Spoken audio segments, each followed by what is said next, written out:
बिस्मिल्लाहिर्रहमानिर्रहीम अस्सलाम वालेकुम वीवर्स, मैं हूं ज़िया रशीद और आप देख रहे हैं मेरा यूट्यूब चैनल। नाजरीन, मैंने अपनी पिछली वीडियो में सोल प्रोप्राइटरशिप के हवाले से बात की थी। आज की वीडियो में मैं बात करूंगा कि फ़र्म रजिस्ट्रेशन पाकिस्तान में कैसी होती है, जिसको हम पार्टनरशिप डीड भी कहते हैं।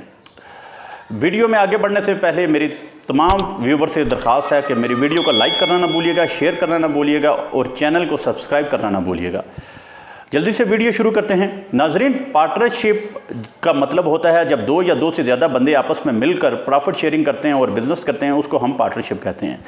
पाकिस्तान के अंदर पार्टनरशिप एक्ट 1932 के अंडर रजिस्टर्ड होती है। इसमें मिनिमम 2 और मैक्सिमम 20 पार्टनर्स हो सकते हैं। इसके ऊपर आप इसमें पार्टनर्स नहीं रख सकते। यहाँ पे क्वेश्चन ये पूछा जाता है, क्या पार्टनरशिप को रजिस्टर करवाना ज़रूरी है? नहीं, पार्टनरशिप को रजिस्टर करवाना ज़रूरी नहीं है। लेकिन अगर याद रखें, अगर आप पार्टनरशिप को रजिस्टर नहीं करवा रहे तो किसी भी सिविल कोर्ट से अगर आपका डिस्प्यूट आता है तो आपको रेमेडी नहीं मिलेगी, क्योंकि वो आपका एक बिज़नेस रजिस्टर्ड नहीं होगा। अब फर्म से मतलब क्या होता है? जब आप एक पार्टनरशिप रजिस्टर करवाते हैं तो उसके अंदर जितने भी बंदे होते हैं वो पार्टनर करवाते हैं और सारों को हम कहते हैं फर्म। ये मतलब होता है फर्म का। अब यहाँ पे एक क्वेश्चन ये भी पूछा जाता है, अक्सर मेरे क्लाइंट मुझसे पूछते हैं कि वो कौन कौन से बंदे होते हैं जो पार्टनरशिप के अंदर पार्टनर बन सकते हैं। एक साउंड माइंड इंडिविजुअल जो है वो पार्टनरशिप के अंदर पार्टनर बन सकता है। एक लुनेटिक जो है वो भी पार्टनर बन सकता है थ्रू अपने गार्डियन। माइनर भी पार्टनरशिप के अंदर पार्टनर बन सकता है, लेकिन याद रखें वो प्रॉफिट शेयरिंग की हद तक होता है, लॉस शेयर नहीं कर सकता। और इसके बाद एक नेचुरल पर्सन जैसे कि कंपनी होती है वो भी पार्टनरशिप के अंदर एक पार्टनर बन सकती है।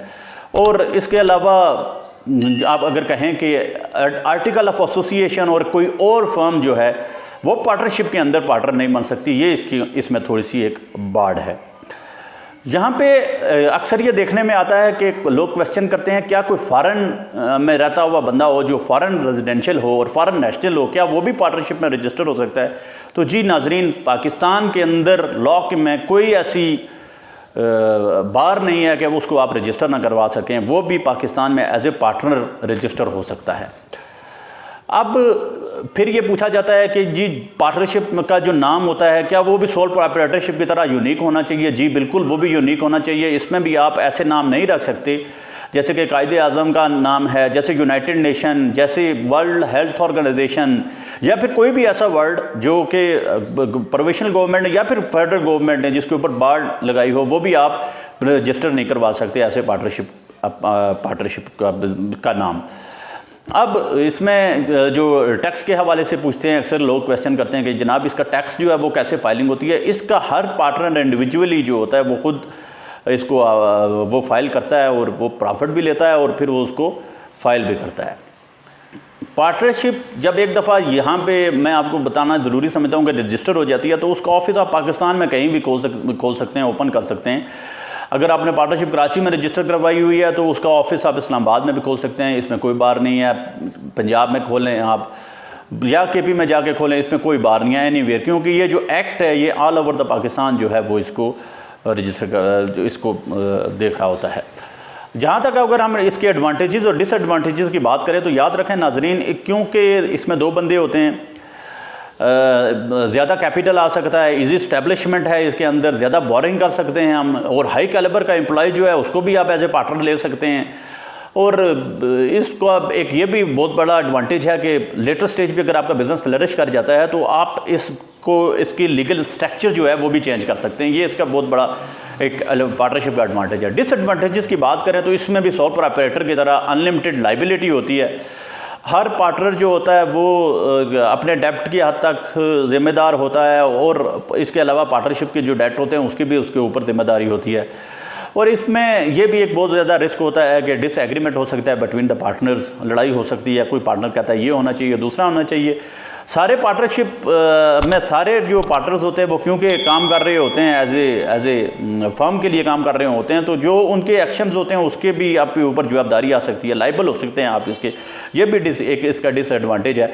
और सम टाइम ये भी देखने में आया है कि पार्टनरशिप में कोई एक पार्टनर जाता है तो पीछे पार्टनरशिप ही नहीं रहती, क्योंकि सारे एसेट्स वो साथ ले जाता है, क्योंकि वो ऑन कर रहा होता है वो, या फिर वो ऐसी कुछ स्किल ऑन कर रहा होता है जिसकी वजह से जो है वो पार्टनरशिप वो चल नहीं सकती। अब इसको हम रजिस्टर कैसे करवा सकते हैं? नाज़रीन, रजिस्टर करवाना उतना ही ईजी है जैसे सोल प्रोप्राइटर है। रजिस्ट्रार आपको फर्म के पास आप जाते हैं, एक नॉन जुडिशियल पेपर के ऊपर आप ट्रस्ट डीड जो है वो आप अपनी फर्म डीड जो रजिस्टर करते हैं, जिसके अंदर आपकी राइट्स, ड्यूटी, शेयर, बिजनेस की नेचर, सारी चीज़ें वहाँ पे लिखी होती हैं। इसके अंदर आपके विटनेसेस की मुकम्मल इंफॉर्मेशन होती है, आपके पार्टनर्स की सारी इंफॉर्मेशन होती है, कितना शेयर है, वो सारी इंफॉर्मेशन उसके अंदर लिखते हैं। एक फॉर्म 1 होता है जो मैं लिंक डिस्क्रिप्शन में दे दूंगा, वो फॉर्म आपको फिल करना पड़ता है। एक बैंक चालान आप सबमिट करवाते हैं जिसके अंदर आप रजिस्ट्रेशन फ़ी इसकी सबमिट करवाते हैं। CNSE कॉपीज़ लगती हैं सारों की सारी, जितने भी आपके विटनेसेस और पार्टनर्स होते हैं उसकी। इसके अलावा फिर अगला काम ये होता है कि एक पूरे सेट की आप एक कॉपी बनाते हैं, उसको न्यूट्राइज करवाते हैं, ड्यूली न्यूट्राइज होती है और नोटरी पब्लिक होकर फिर वो सबमिट होती है। और सारे के सारे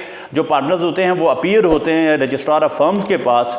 वहाँ पे उनके थंब इम्प्रेशन होते हैं और थोड़े से क्वेश्चन पूछते हैं रजिस्ट्रार, और वो चेक डीड करके उसको रजिस्टर कर लेते हैं। और विदिन 7 डेज़ आपको रजिस्ट्रार ऑफ फर्म जो है वो आपका फर्म रजिस्टर होने का सर्टिफिकेट दे देता है, जिसके बाद आप NTN लेते हैं, लेटर हेड जो है उसके ऊपर आप प्रिपेयर करवाते हैं और फिर आप अपना बैंक अकाउंट खुलवाते हैं। तो ये तो था नाजरीन सारा प्रोसेस के एक पार्टनरशिप फर्म को आप कैसे रजिस्टर करवा सकते हैं और क्या क्या रिक्वायरमेंट्स होती हैं पार्टनरशिप को रजिस्टर करवाने के लिए, और किस तरीके से आप रजिस्टर। उम्मीद करता हूँ आज की वीडियो आपको पसंद आई होगी। अगर आपको वीडियो पसंद आई है तो मेरे चैनल को लाइक करना ना भूलिएगा, सब्सक्राइब करना ना भूलिएगा, शेयर करना ना भूलिएगा, और जुड़े रहिए मेरे चैनल से। इसी तरह बिजनेस से रिलेटेड मजीद वीडियो देखने के लिए शुक्रिया।